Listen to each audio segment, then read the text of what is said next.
We have some of the very best teachers in HISD in the entire nation. They are incredibly dedicated to teaching their students all about how the world works. With me today, I have two teachers that embrace just that philosophy. I'd like to introduce you to HISD's Secondary Teacher of the Year, Hogg Middle School math teacher, Jessica Joseph, and from Cunningham, HISD's Elementary Teacher of the Year, Robert Uzick. Were you surprised when you heard your name called as Teacher of the Year this year? I know I was. They started reading the essay and I started to recognize my words and it was like, I need to get up. So it was that moment of like self-realization, like, oh, you did something great. And then when you see everyone standing and applauding for you, wow. I knew immediately as soon as Cambrell was reading from my essays, because I knew those were my words. And my mind went blank. I looked at my friend that came with me and we sort of nodded at each other, and that's the last thing that I remember, but it was very, very exciting. Well, it was a great night, and I was happy to be there to share with both of you. But tell me a little bit about each of your students. What did they say when you told them that you won? I had students coming from 7th grade, from 8th grade, since I've taught everyone in the building now, it seems like, and they're all coming down just saying, you got Teacher of the Year. And they say it in a way of like, did you know? And so it would make you laugh and you're like, yeah, it's exciting, it's really exciting. And then my 6th graders, they're so sweet.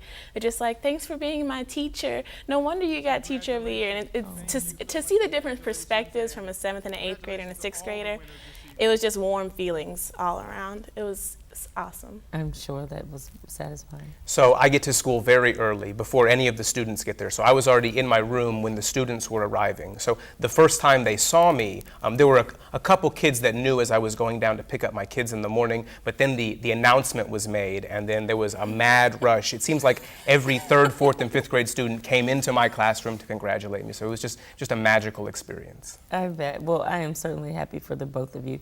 The award's well deserved. So Jessica, tell us a little bit about creating a safe environment, because that was part of what your award was based on. So can you tell us what a safe environment is and how you created that for your kids? I use the phrase safe environment more so to just say a safe place where you can be yourself, where you can trust the people around you, and where it's okay to make mistakes. In a classroom, it's not about always reaching a certain mark. It's about what you do to get to that mark. And so we say safe because we're gonna make mistakes as we're traveling through and through the objectives. And in my classroom, if I can't tell you my answer because I think you're gonna think I'm wrong, well then I'm never gonna speak. And so I will always want it to be an approachable experience, whether you're talking to me or whether you're talking to your classmates or a stranger who walks inside. You just want to be able to feel like you can be yourself, whether you win, lose, or just need a little bit of help. That's amazing. That's wonderful for the young people that you touch.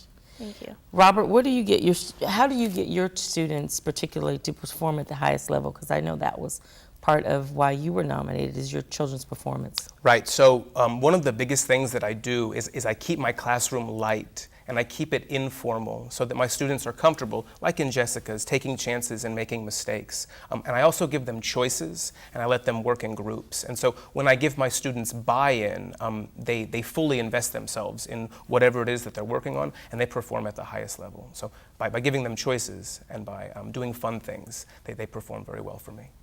And I know in your essay there was some allusion to teaching your students about the world around them. Can you expound on that for us a little bit? Sure. So I like to take my kids outside and learn science where it's actually happening as much as possible. So at least once a week, we take our science journals and our pencils and we go out to the playground and we do science out there, and it keeps them very engaged, and they're learning about science where it's actually happening. Wonderful. And Jessica, so another part of your essay included talking about your students struggling with math. How do you keep them interested, and what strategies do you use to keep them engaged around their mathematical concepts? I think at some point in everyone's life they feel like they struggle in math, or math isn't for me, I'm bad at math. And so what I try to get my students to understand is that wherever you are, I'm going to meet you there. And, you know, I've spoken with Robert before, math is constantly building. It's not just these brand new ideas.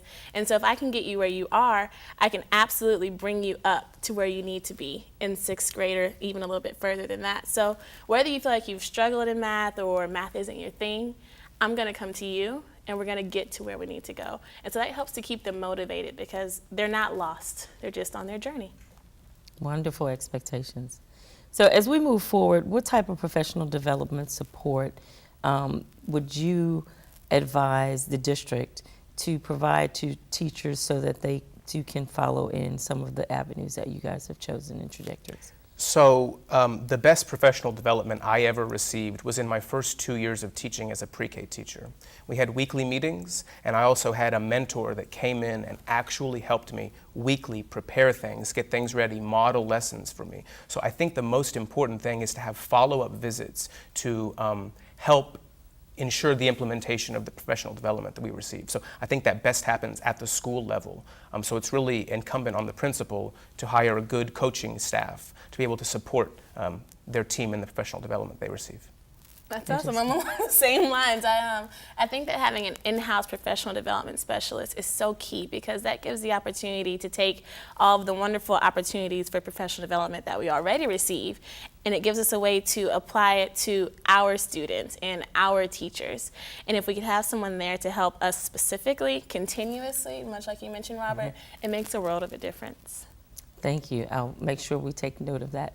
Thank you both for being here, and again, congratulations on your awards. Thank you. Thank you.